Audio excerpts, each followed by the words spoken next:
Salam, salam sejahtera bagi kita sekalian. Apa kabar?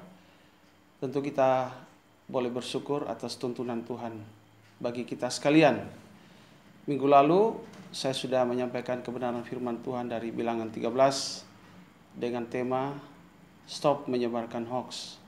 Dan minggu ini di mana kita akan merenungkan bersama-sama kebenaran firman Tuhan dari Bilangan 12 dengan tema Jangan Menghakimi. Namun sebelumnya mari kita mohon pimpinan Tuhan di dalam doa. Kita berdoa. Bapa di dalam surga, terima kasih atas waktu dan kesempatan Tuhan beri. Kami akan merenungkan firman-Mu.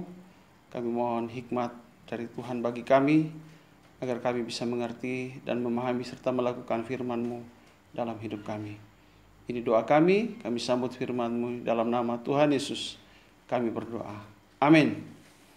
Bapak Ibu Saudara sekalian, firman Tuhan pada saat ini terambil dari Bilangan pasal yang ke-12. Namun saya hanya akan membaca dari ayat yang pertama hingga ayat yang ke-10, dan kita bisa bersama-sama menyimaknya. Pemberontakan Miriam dan Harun. Miriam serta Harun mengatai Musa berkenan dengan perempuan Kus yang diambilnya, sebab memang ia telah mengambil seorang perempuan Kus. Kata mereka, sungguhkah Tuhan berfirman dengan perantaraan Musa saja? Bukankah dengan perantaraan kita juga ia berfirman? Dan kedengarlah hal itu kepada Tuhan. Adapun Musa ialah seorang yang sangat lembut hatinya, lebih dari setiap manusia yang di atas muka bumi. Lalu berfirmanlah Tuhan dengan tiba-tiba kepada Musa, Harun dan Miriam, keluarlah kami bertiga ke kemah pertemuan. Maka keluarlah mereka bertiga. Lalu turunlah Tuhan dalam tiang awan dan berdiri di pintu kemah itu, lalu memanggil Harun dan Miriam. Maka tampillah mereka keduanya. Lalu berfirmanlah ia, dengarlah firmanku ini. Jika di antara kamu ada seorang nabi, maka aku Tuhan menyatakan diriku kepadanya dalam penglihatan. Aku berbicara dengan dia dalam mimpi. Bukan demikian hambaku Musa, seorang yang setia dalam segenap rumahku. Berhadap-hadapan aku bicara dengan dia, terus terang bukan dengan teka-teki. Dan ia memandang rupa Tuhan. Mengapakah kamu tidak takut mengatai hambaku Musa? Sebab itu bangkitlah murka Tuhan terhadap mereka. Lalu pergilah ia, dan ketika awan telah naik dari atas kemah, maka tampaklah Miriam kena kusta, putih seperti salju. Ketika Harun berpaling kepada Miriam, maka dilihatnya bahwa dia kena kusta. Tema kita jangan menghakimi. Bapak Ibu Saudara yang dikasihi dalam Tuhan, saya belum pernah menghadiri jalannya sebuah persidangan di pengadilan. Tetapi sedikit yang saya tahu bahwa ketika persidangan berjalan, maka pihak-pihak yang berperkara mereka akan saling berargumen dan saling membenarkan diri. Mereka akan saling melihat kelemahan dan kekurangan lawan, tetapi mereka akan berusaha untuk menyimpan atau menyembunyikan kelemahan mereka sendiri dengan rapi.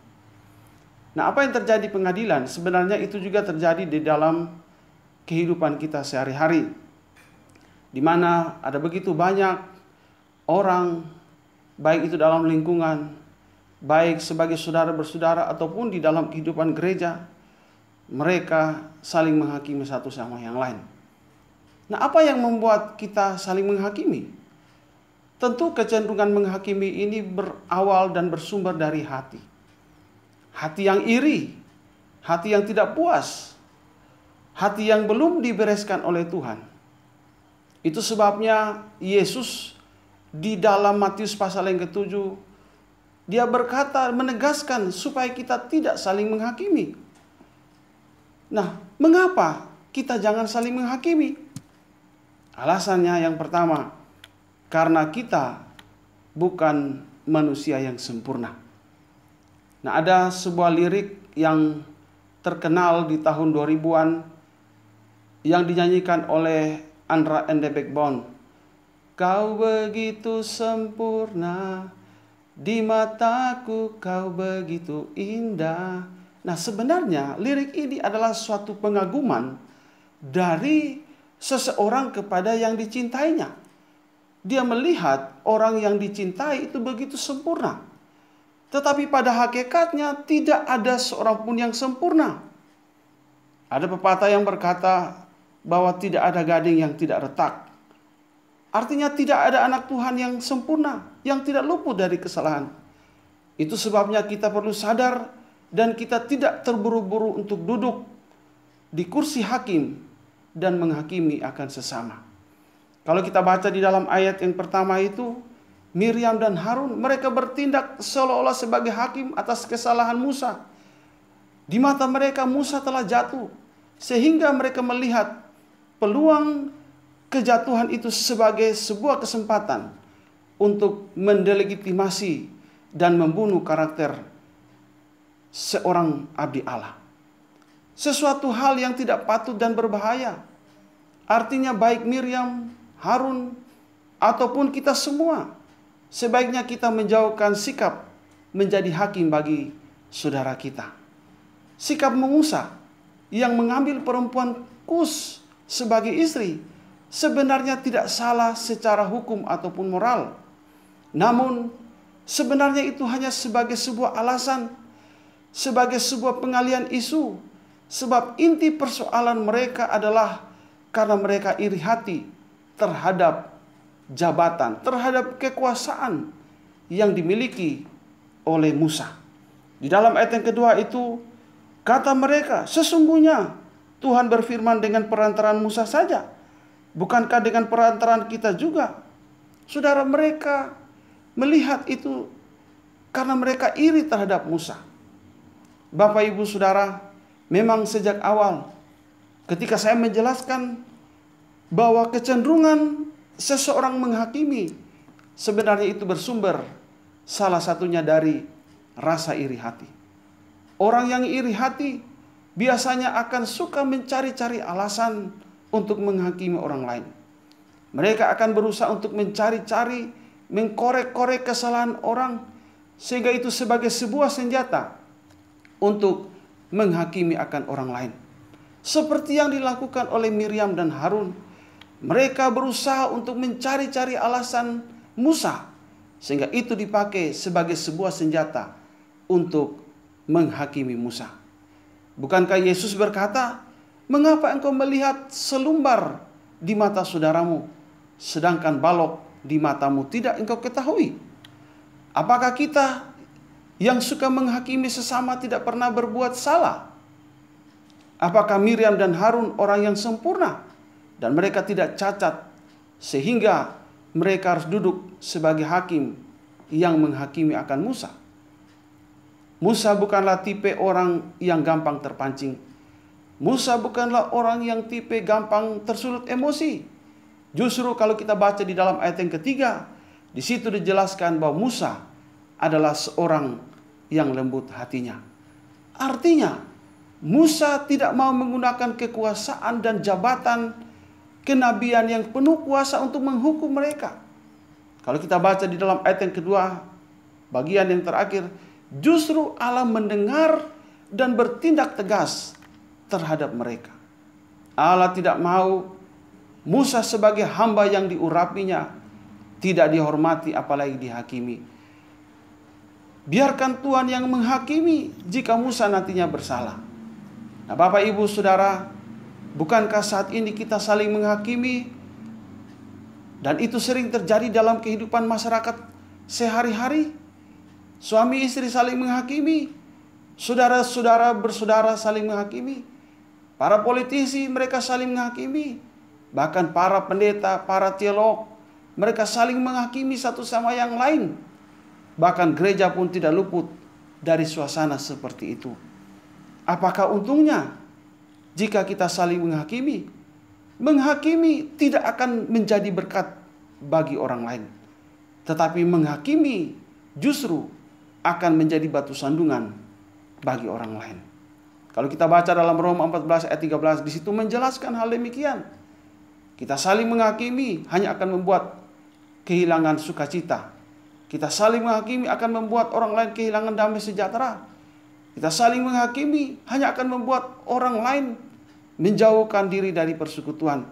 Itu sebabnya kita perlu sadar supaya kita tidak saling menghakimi. Kita perlu sadar bahwa kita bukanlah manusia yang sempurna, yang tidak luput dari kesalahan, sehingga kita tidak saling menghakimi, tetapi sebaliknya kita harus saling mendoakan.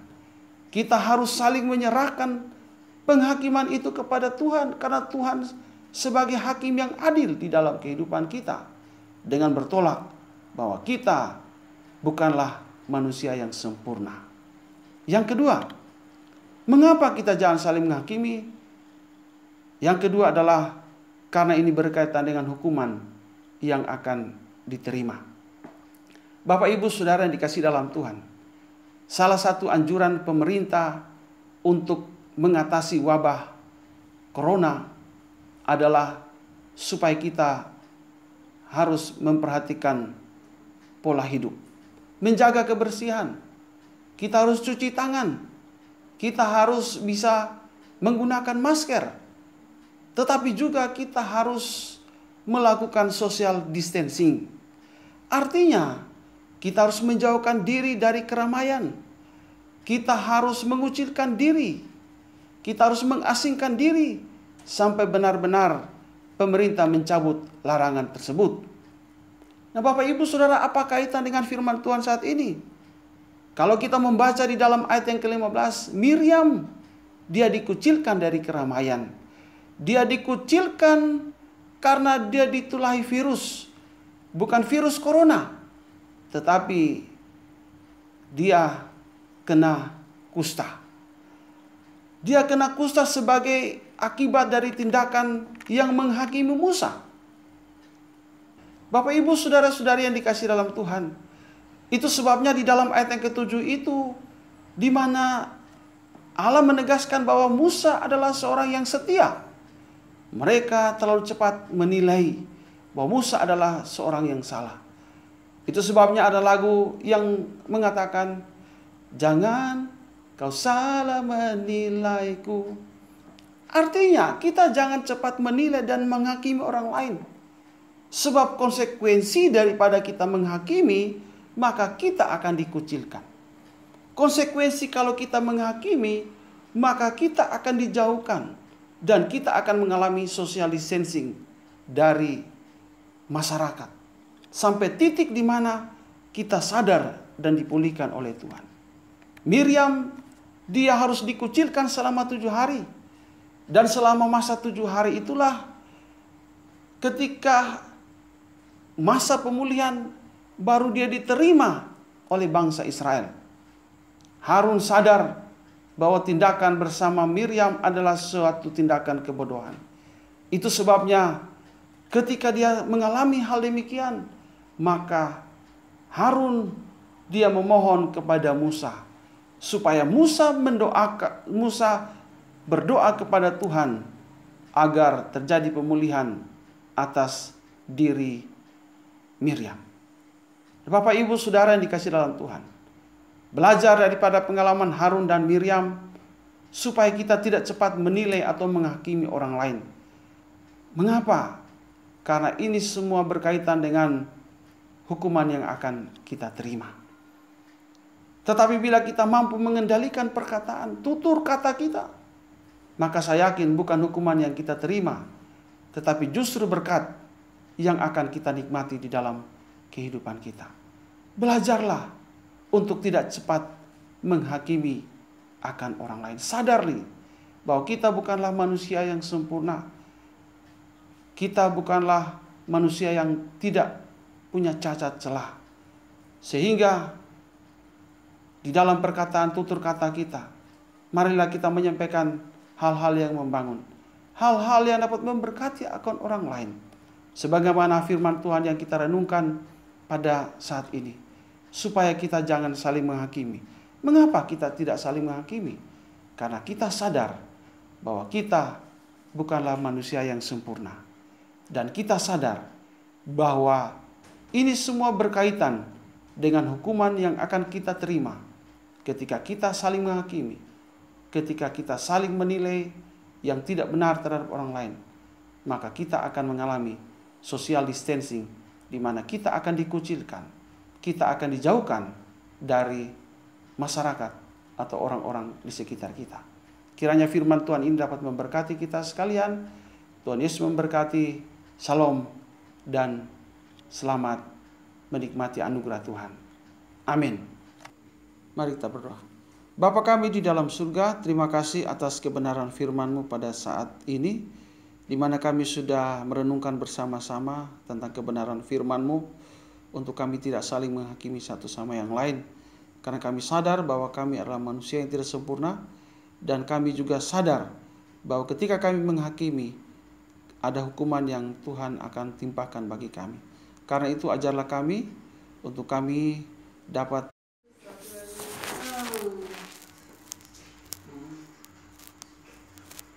perkataan dan tutur kata yang membangun, yang dapat menjadi berkat bagi orang lain. Terima kasih Bapa. Ini doa kami, dalam nama Tuhan Yesus kami berdoa. Amin.